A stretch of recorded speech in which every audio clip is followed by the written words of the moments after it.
আমাদের মধ্যে অনেক লোক আছে যারা ফেসবুক থেকে এখনো ভালো পরিমাণে আর্নিং করতেছে, আবার অনেকেই আছে আর্নিং করতে পারতেছে না। ফেসবুক কিন্তু প্রতিনিয়তই আপডেট করতেছে, তাদের অ্যালগোরিদম নিয়ে কাজ করতেছে। প্রায় 1 বছর যাবত কিন্তু ইনকাম নেই বলে চলে। তো আজকে নতুন একটি কিন্তু অপশন যুক্ত করে দিয়েছে ফেসবুক। কেন আপনাকে ডলার দিচ্ছে না সেই বিষয় নিয়ে কিন্তু আজকের এই ভিডিওতে আলোচনা করব। তাহলে কিন্তু আপনি পুরো বিষয়টা ক্লিয়ার হতে পারবেন। তো বেশি কথা বলবো না, চলে যাই মূল ভিডিওতে। তো এখানে দেখতে পাচ্ছেন যে নিচের দিকে একটি কিন্তু নতুন অপশন যুক্ত হয়ে গেছে, রিপিটেড ভিউজ। মানে হচ্ছে আপনি একটি ভিডিও দেখলেন, সেই ভিডিওটা যদি আপনি পুনরায় দেখেন সেটাই কিন্তু রিপিটেড ভিউজ বা রিটার্নিং ভিউজ। ধরে নেন আপনি একটি ভিডিও দেখলেন, সেই ভিডিওটা আবার পুনরায় দেখলেন, যদি পরবর্তীতে অ্যাডভাইস আসে সেই অ্যাডভাইসের টাকাটা কিন্তু আপনারা পাবেন না। আমরা তারা ফেসবুকে কাজ করে থাকি, আমরা কিন্তু জানি আমাদের ভিডিওতে অ্যাডভাইস চালায় ফেসবুক, সেখান থেকে কিন্তু আমরা টাকা পাই। তো প্রথম যদি আমার ভিডিওটা দেখে পুনরায় যদি আবার সেই ভিডিওটা দেখে, আমি প্রথমকার ভিডিওর অ্যাডভাইসের টাকাটাই কিন্তু পাবো। পরবর্তীতে যদি অ্যাডভাইস চালায় সেই টাকাটা কিন্তু ফেসবুক আমাকে দেবে না। সেই কারণে কিন্তু ফেসবুক নিচের দিকে দেখেন একটি অপশন দিয়ে দিয়েছে, রিপিটেড ভিউজ।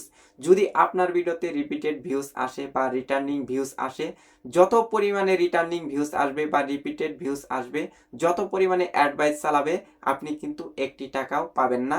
প্রথম যে অ্যাডভাইসটা চালানো হবে সেই টাকাটাই কিন্তু আপনি পাবেন, সেই ডলারটাই কিন্তু আপনি পাবেন। পরবর্তীতে যদি লক্ষ লক্ষ ভিউজ আসে, আপনি কিন্তু সেই টাকাটা পাবেন না।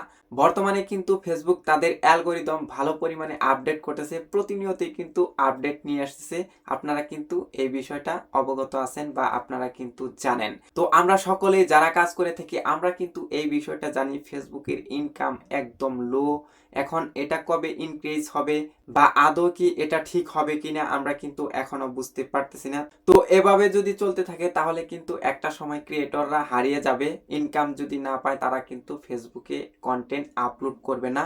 অবশ্যই যারা কন্টেন্ট ক্রিয়েশন করেন তারা কিন্তু এই কন্টেন্ট ক্রিয়েশন করেই তারা কিন্তু ভালোভাবে চলতে চায়, বা যদি এখান থেকে কোনো বেনিফিট না আসে তাহলে কিন্তু ফাও ফাও কেউ এখানে কাজ করবে না।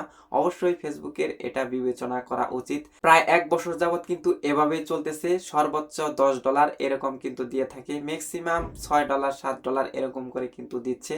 তো এটা ফেসবুকের বিবেচনা করা উচিত, আপডেট দিয়ে ইনকামটা ঠিক করে দেওয়া উচিত। তো এই ছিল আজকের ভিডিও। চ্যানেলে নতুন হয়ে থাকলে সাবস্ক্রাইব করে দিয়ে আমাদের সঙ্গেই থাকবেন এরকম আরো ফেসবুক রিলেটেড নতুন নতুন ভিডিও দেখার জন্য।